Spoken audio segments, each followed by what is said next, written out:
네, 저는 서울대학교에서 체육교육하고 인공지능을 같이 전공을 하고 있는 학부생이고요. 제가 체육교육을 주전공으로 학부를 시작을 했기 때문에 제가 인공지능을 같이 전공을 하고 있다라고 이제 주변에 말씀을 드리면은 가장 많이 하시는 질문 중에 하나였던 게 인공지능으로 왜 전향을 하셨냐, 기존의 분야가 잘 맞지 않았느냐 이런 거에 대해서 좀 질문을 많이 주시는데 저는 오히려 반대로 스포츠에 있는 여러 문제들을 인공지능을 통해서 해결을 하기 위해서 이런 인공지능에 관심을 갖기 시작했고 결과적으로 전공까지 진입을 하게 됐습니다. 인공지능에 처음 관심을 가지고 공부를 하게 된 계기에 대해서 좀 말씀을 드리자면은 바둑이라는 그 보드게임에 있어서는 인공지능이 이미 인간을 능가를 했잖아요. 근데 조금 상황을 단순화시켜서 생각을 해보면 스포츠에서 전술을 짜고 전략을 짜는 것도 뭐 바둑보다 스포츠가 조금 더 경우의 수가 많고, 조금이 아니라 아주 많이 경우의 수가 많고 뭐 상황이 좀 더 복잡할 뿐이지 얘도 결국에는 보드게임하고 같은 거라고 생각을 했고, 인공지능이 보드게임에 있어서 인간을 능가할 수 있다면 스포츠에서 전술과 전략을 짜는 데 있어서도 인간을 능가할 수 있지 않을까, 인간보다 더 나은 전술과 전략을 내어놓을 수 있지 않을까라는 생각을 처음 하게 됐고, 이제 처음으로 인공지능에 관심을 갖기 시작을 했죠. 그래서 본격적으로 파이썬이라는 코딩 언어를 공부를 하기 시작했고 전공까지 진입을 하게 됐습니다. 그래서 제가 인공지능을 스포츠에 활용하겠다, 통계, 데이터 분석을 스포츠에 활용하겠다라고 말하면은 머니볼 영화에서 있었던 그런 거를 하고 싶은 거냐라고 많이들 물어보시는데요. 맞습니다. 저는 아주 좋은 예시라고 생각을 하고, 이 머니볼 영화에 대해서 잘 모르시는 분들을 위해서 간단하게 말씀을 드리자면은, 머니볼은 2000년대 초반에 실제로 메이저리그 구단 중에 하나인 오클랜드 애슬레틱스에서 있었던 실화를 배경으로 만든 영화고요.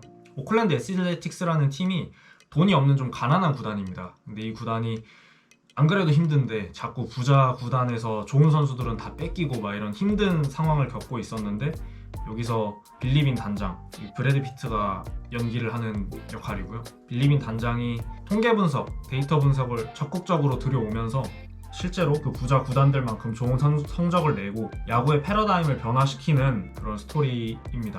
그래서 실제로 이 머니볼의 배경이 됐던 그 2000년대 초반 이후로 야구에서는 이 통계 분석이라는 분야가 굉장히 빠르게 발전하고 적극적으로 도입이 됩니다. 아예 세이버 매트릭스라는 분야 자체가 새로 생기고, 그리고 뭐 요즘 프로 야구 구단 중에서 뭐 데이터 분석, 통계를 활용하지 않는 팀은 없다고 말할 정도로 정말 많이 도입이 됐고 정말 많은 발전이 있었습니다. 근데 이제 영역형 스포츠, 축구, 농구, 아이스하키, 뭐 미식축구 이런 것처럼 양 팀이 진영을 나눠놓고 뭐 상대 목표 지점 이런 데 들어가서 득점을 하는 이런 스포츠들을 우리가 흔히 영역형 스포츠라고 하는데, 이런 영역형 스포츠에 있어서는 데이터 통계 분석이 좀 활용에 어느 정도 한계가 있었다고 생각해요. 영역형 스포츠 경우는 야구만큼 경기 상황을 수치화하기도 쉽지가 않고 또 상황 자체도 너무 복잡하고 경우의 수도 훨씬 많기 때문에 이런데 통계나 데이터를 활용하는데 좀 어느 정도 여러 가지 현실적인 어려움들이 있습니다. 근데 저는 이런 영역형 스포츠를 잘 분석하는 데 있어서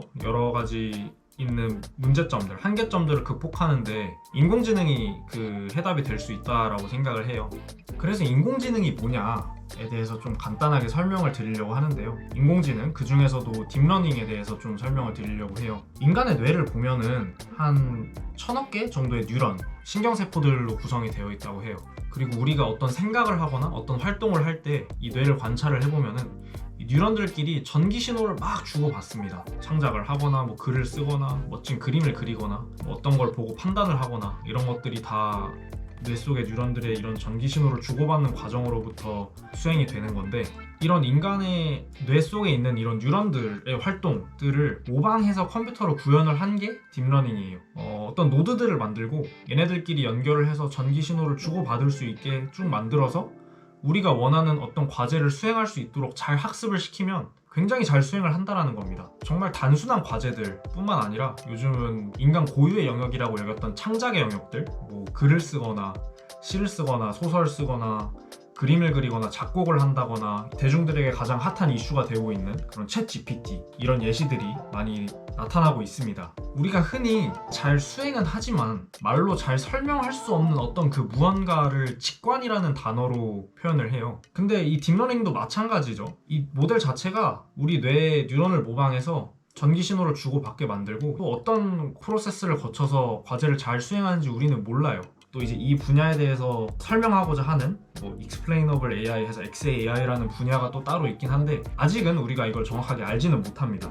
모르지만 어쨌든 잘 수행을 한다라는 겁니다. 저는 그래서 이 우리가 흔히 말하는 직관, 인간만이 갖고 있는 어떤 직관 이런 거를 구현한 도구로 인공지능을 생각하고 있습니다. 실제로 스포츠 분야에서 인간의 직관을 활용해서 해결하고 있는 문제들이 굉장히 많거든요. 예를 들어서 선수를 분석하는 거, 뭐 축구 경기 같은 데서 오프더볼 움직임이 좋다, 공간 창출 능력이 좋다, 뭐 돌파를 잘한다 이런 것들이 사실 객관적인 정량화된 수치를 통해서 말을 하는 게 아니라 그냥 경기 영상을 보고 내가 봤을 때 그냥 느낌이 직관이 딱 그렇다라고 얘기를 하는 경우가 많은데 뭐 이런 선수 분석도 우리가 활용하고 있는 직관 중에 하나죠. 축구 경기의 포메이션을 결정하는 것도 감독과 코치진의 직관이거든요. 지금 현재는 아무리 뭐 어떤 객관적인 데이터를 활용해서 전술을 짠다고 해도 감독이 생각을 했을 때 우리 팀의 공격이 잘 살아날 것 같다, 뭐 이렇게 했을 때 골을 넣을 확률이 높아질 것 같다라는 어떤 직관에 의존하고 있는 부분이고요. 그래서 이런 것들을 좀 어느 정도 인공지능을 통해서 객관화시키고 정량화시키고 분석할 수 있게 만들어 놓는다면은 훨씬 더 효율적으로 경기를 운영하고 팀을 운영할 수 있을 거라고 생각을 합니다. 실례로 여기 있는 이 사진을 보면은 제가 좋아하는 아이스하키 종목의 케일 마카라는 선수의 사진인데요. 이 선수가 실제로 작년 시즌에 콜로라도 팀을 우승으로 이끌었던 정말 주축이 되는 선수였고 NHL 플레이오프에서 MVP까지 수상을 하는 정말 우수한 성적을 거뒀는데요.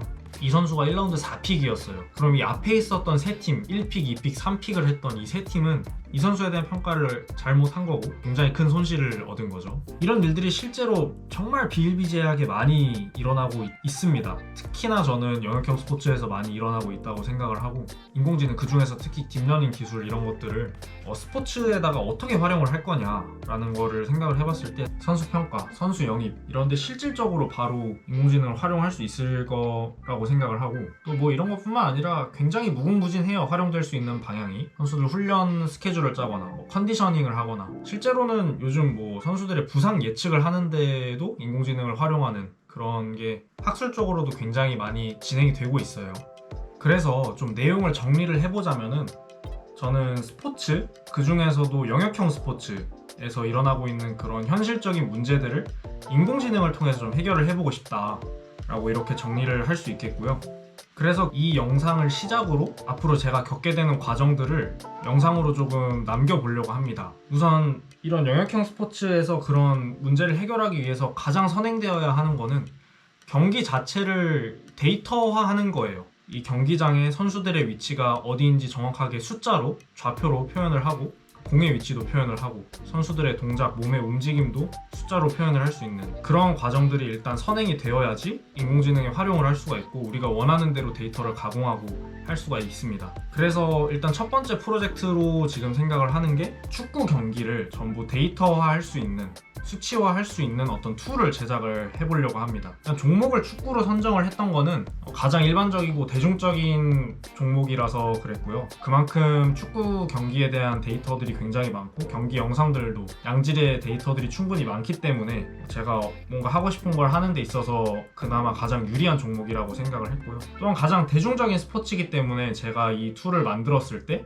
이 툴을 가지고 활용할 수 있는 부분이 훨씬 더 넓다고 생각했어요. 그래서 축구라는 종목을 선정하게 됐고요. 근데 이런 비슷한 문제를 해결하려고 하는 앞서가는 기업들이 이미 많아요. 많이 있고 뭐 특히 한국 기업들 중에는 비프로 같은 경우가 이제 제가 하려는 어떤 프로젝트를 이미 진행을 하고 어느 정도 달성을 해놓은 기업인데 제가 실제로 사용을 안 해봤기 때문에 어느 정도 수준인지 잘 모릅니다. 그래서 혹시 뭐 이 영상을 보시는 분들 중에 이 비프로에서 만든 소프트웨어를 실제로 사용해보신 분들이 계시다면은 뭐 댓글이나 이런 걸로 좀 어느 정도까지 구현이 됐는지 설명을 해주시면 굉장히 좋을 것 같습니다. 또 피투게더 같은 경우는 비프로랑 조금 다른 게 그 선수들 몸에 EPTS 센서를 부착을 해서 선수들을 트래킹하고 있거든요. 황희찬 선수가 월드컵에서 골 넣고 세리머니 하면서 입었던 스포츠 브라 때문에 대중들이 많이 알게 됐죠.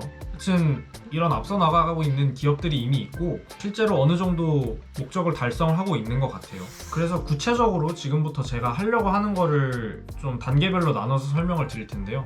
최종적인 목표는 축구 경기를 축구 중계 화면에서 우리가 보고 이해하는 것들을 컴퓨터가 할 수 있도록 하는 게 가장 큰 틀이고요. 경기 영상을 보고 축구 경기장이 어디에 있는지, 그리고 이 경기장에 대한 상대적인 선수들의 위치를 다 찍어낼 수 있도록 하고, 공의 위치도 트래킹을 하고, 컴퓨터 비전에서 포즈 에스티메이션이라고 부르는 어떤 분야 중에 하나인데 선수들의 동작까지 수치화를 할 수 있는 어떤 툴을 만들어 보는 게 첫 번째 목표입니다. 그래서 우선 이 단계별로 과제를 수행을 하면서 영상을 하나씩 찍을 예정인데, 첫 번째로는 경기장을 디텍트하는 거, 이 중계 화면에서 경기장이 어떻게 위치해 있는지를 판단할 수 있는 문제를 해결을 해보려고 합니다. 그 문제에 대해서 제가 일주일 정도 한번 직접 구현을 해볼 생각이고요. 그리고 그 결과를 다음 영상에서 공유해 보도록 하겠습니다. 그럼 저는 이만 열심히 일을 해보겠습니다.